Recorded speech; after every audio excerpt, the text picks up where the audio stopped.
এখন সদকা ফিতর কাদের উপরে ওয়াজিব? একটা মাসালা, সেটা হলো যাদের উপরে যাকাত ওয়াজিব তাদের উপরে সদকা ফিতর ওয়াজিব, যাদের উপরে যাকাত ওয়াজিব না তাদের উপরে সদকা ফিতর ওয়াজিব না। কিন্তু আমরা সবাই সদকা ফিতর দেই, দেওয়া ভালো। কেন? কারণ সদকা ফিতরের উদ্দেশ্য দুইটা। কয়টা? একটা উদ্দেশ্য হলো আপনার রোজার ভুল ত্রুটি মাফ হওয়া, আর একটা হলো গরিবদের অভাব দূর হওয়া, গরিবদের অভাব দূর হওয়া।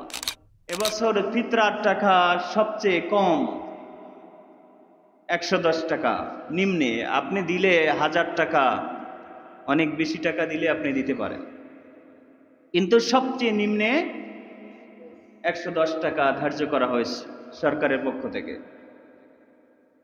তো এখন প্রশ্ন হচ্ছে, সদকায়ে ফিতর আপনি দিবেন কখন? কখন আপনার উপরে সদকায়ে ফিতর ওয়াজিব হয়? নবীজি সাল্লাল্লাহু আলাইহি সাল্লামের হাদিস থেকে যেটা পাওয়া যায়, অসংখ্য হাদিস থেকে, হযরতে আব্দুল্লাহ ইবনে ওমর সহ অসংখ্য সাহাবায়ে কেরাম থেকে হাদিস পাওয়া যায়। নবীজি সাল্লাল্লাহু আলাইহি সাল্লাম আদেশ করতেন যে তোমরা ঈদের নামাজের আগেই সদকা ফিতর আদায় করো। মানুষ যখন ঈদের নামাজে যায় তার আগে তোমরা সদকা ফিতর আদায় করো। এজন্য সদকা ফিতর আদায় করার সবচেয়ে উত্তম সময় হলো ঈদের দিন, শবে সাদেকের পর থেকে ঈদের নামাজ পড়ার আগ পর্যন্ত। এই সময়টার মধ্যে সদকা ফিতর আদায় করার সবচেয়ে গুরুত্বপূর্ণ সময়। আপনি যদি আগে আদায় করেন তাও আদায় হয়ে যাবে। তো সবচেয়ে উত্তম সময় হচ্ছে ঈদের দিন, শবে সাদেক অর্থাৎ ফজরের সময় যখন শুরু হয়, শাওয়ালের চাঁদ, শাওয়ালের প্রথম দিন যখন শুরু হয়, ঈদের দিন শবে সাদেকের পর থেকে লোকেরা ঈদের নামাজে যাবে, ঈদের নামাজে ছোটার আগ পর্যন্ত।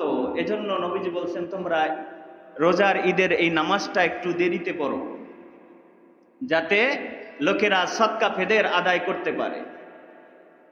নবীজি সাল্লাল্লাহু আলাইহি সাল্লামের যুগে নবীজি সাল্লাল্লাহু আলাইহি সাল্লাম এই সময়টাতেই আদায় করতেন। তবে সাহাবায়ে কেরামের অনেকের হাদিস থেকে পাওয়া যায়, অনেক সাহাবায়ে কেরাম 3-4 দিন আগেও আদায় করতেন। কেন আদায় করতেন? দেখতেন যে 3-4 দিন আগে আদায় করলে গরিবের জন্য একটু উপকার হয়। কারণ ঈদের দিন যদি আপনি টাকা দেন, সে কখন একটা কিছু কিনবে আর ঈদ করবে। এজন্য ঈদের 3-4 দিন আগে দিলে একটা মানুষ, একটা গরিব মানুষ তার বাচ্চার জন্য একটা জামা কিনতে পারে, সে ঈদের বাজারটা করতে পারে, তার প্রয়োজনটা মিটাতে পারে। এজন্য ঈদের 2-4 দিন আগে সাহাবায়ে কেরাম উত্তম মনে করে 3-4 দিন আগেও দেওয়া যায়। তো এই মাসালা থেকে, এই হাদিস থেকে একটা মাসালা বের হয়, সেটা হলো কার কার উপরে আপনার সদকায়ে ফিতর ওয়াজিব।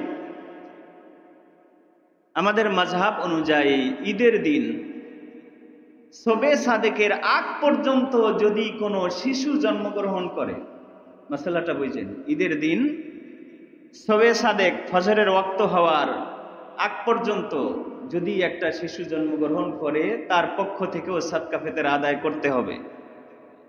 আপনি আগে দিয়া দিছেন মনে করেন, কিন্তু ঈদের দিন আপনার ফজরের আগে আপনার আরেকটা সন্তান হয়েছে, এই সন্তানেরও আপনার সদকা ফিতর আদায় করতে হবে।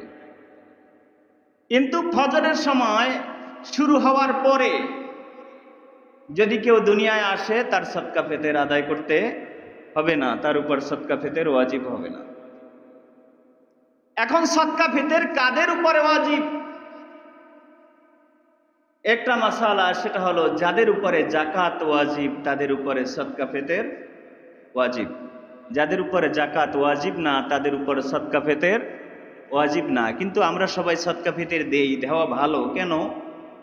কারণ সদকা ফিতরের উদ্দেশ্য দুইটা। কয়টা? একটা উদ্দেশ্য হলো আপনার রোজার ভুল ত্রুটি মাফ হওয়া, আর একটা হলো গরিবদের অভাব দূর হওয়া, গরিবদের অভাব দূর হওয়া।